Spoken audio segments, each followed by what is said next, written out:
தொகுதி இந்த மாவட்ட அமைச்சருக்கு தெரிஞ்சு போச்சு, வடக்கு தொகுதியில் ஜெயிக்க மாட்டேங்குது அப்படின்னு ஓமலூரில் ரவுண்டு கட்டிட்டு வந்திருக்காரு. ஓமலூர் தொகுதியை பொறுத்த வரைக்கும் ராஜேந்திரன் அல்ல பொறுப்பு அமைச்சர் இல்லை, அந்த திமுக மாவட்டத்தில் யார் வந்தாலும் 11 சட்டமன்ற தொகுதி அண்ணன் வெற்றி பெறுவார். எழுச்சியோடு நடைபெற்றுக் கொண்டிருக்கின்ற சேலம் புறநகர் மாவட்ட கழகத்தின் சார்பாக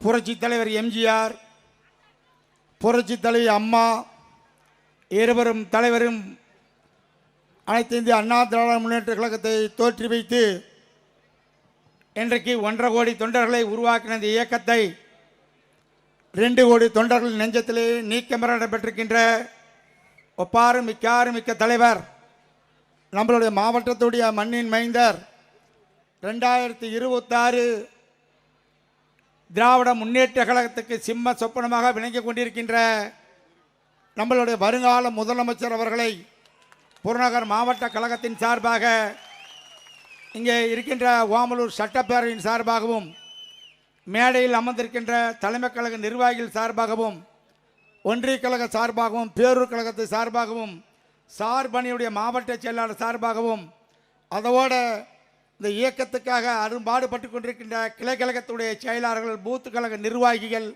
ஐடிவின் நண்பர்கள் அதோடு வந்திருக்கின்ற மகளிர் அணி சார்பாகவும் மீண்டும் ஒரு தடவை கழகத்துடைய போற்றுதலுக்குரிய பொதுச் செயலாளர் இன்றைக்கு 2026 கிராமத்தில் மட்டுமல்ல 234 தொகுதிக்கும் திராவிட முன்னேற்ற கழகத்தை வீட்டுக்கு அனுப்பக்கூடிய ஒப்பற்ற தலைவர் எடப்பாடியார் மறந்துவிடக்கூடாது.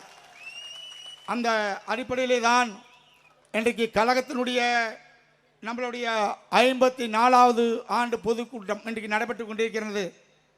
இந்த நிகழ்ச்சிக்கு வரவேற்புரை ஆற்றியிருந்தாலும் சுருக்கமாக சொல்லியிருக்கின்ற நம்மளுடைய ஓமலூர் சட்டப்பேரவை உறுப்பினர் அருமை நண்பர் மணி அவர்களே, வரி தந்து சிறப்பித்துக் கொண்டிருக்கின்ற காலத்தின் நேரத்தை கருத்தில் கொண்டு சட்டப்பேரவை உறுப்பினர்களே, முன்னாள் சட்டமன்ற உறுப்பினர்களே, கழகத்துடைய மூத்த முன்னோடி கழகத்துடைய அமைப்பு செயலாளர் மரியாதைக்குரிய அரிமன்னன் செம்மலை அவர்களே, உங்கள் அத்தனை பேர்த்துக்கும் வருகின்ற வரவேற்று இறுதியாக நன்றி ஆற்றிருக்கின்ற பேரூர் கழகத்துடைய செயலாளர் அரிமன்னவர் சரவணன் அவர்களுக்கும் இந்த ஓமலூர் சட்டமன்ற தொகுதியிலே சிறப்பான இந்த கூட்டத்தை ஏற்பாடு செய்த ஓமலூர் ஒன்றிய கழக செயலாளர்களுக்கும் பேரூர் கழக செயலாளர்களுக்கும் அவரோடு சேர்ந்து பணியாற்றின வந்திருக்கின்ற அனைத்து கிளை செயலாளர்களுக்கும் மாவட்ட கழகத்தின் சார்பாகவும் அண்ணன் எடப்பாடியார் சார்பாகவும் அவர்களுக்கு என்னுடைய மனமார்ந்த வாழ்த்துக்களையும் நன்றியும் தெரிவித்துக் கொண்டு இன்றைக்கு நடைபெற்று கொண்டிருக்கின்ற இந்த கழகத்துடைய துவக்க விழா பொதுக்கூட்டம்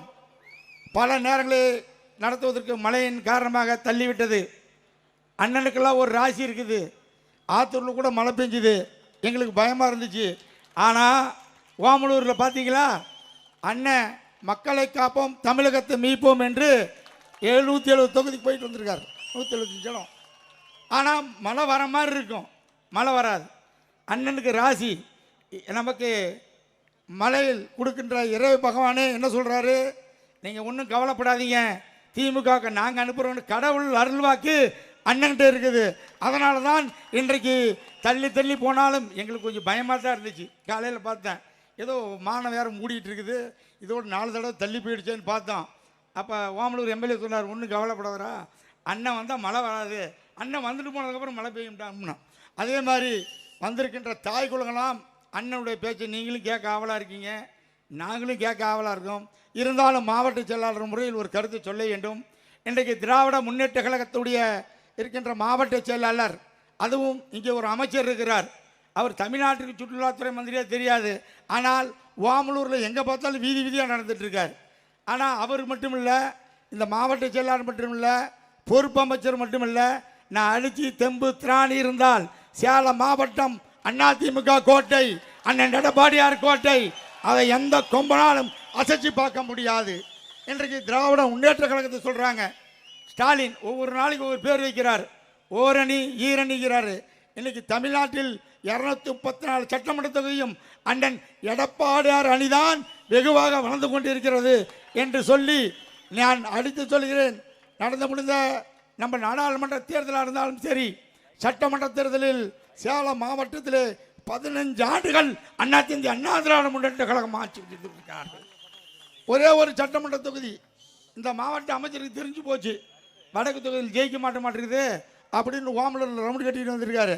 ஓமலூர் தொகுதியை பொறுத்த வரைக்கும் ராஜேந்திரன் அல்ல, பொறுப்பு அமைச்சர் இல்லை, அந்த திமுக மாவட்டத்தில் யார் வந்தாலும் 11 சட்டமன்ற தொகுதி அண்ணன் வெற்றி பெறுவார்.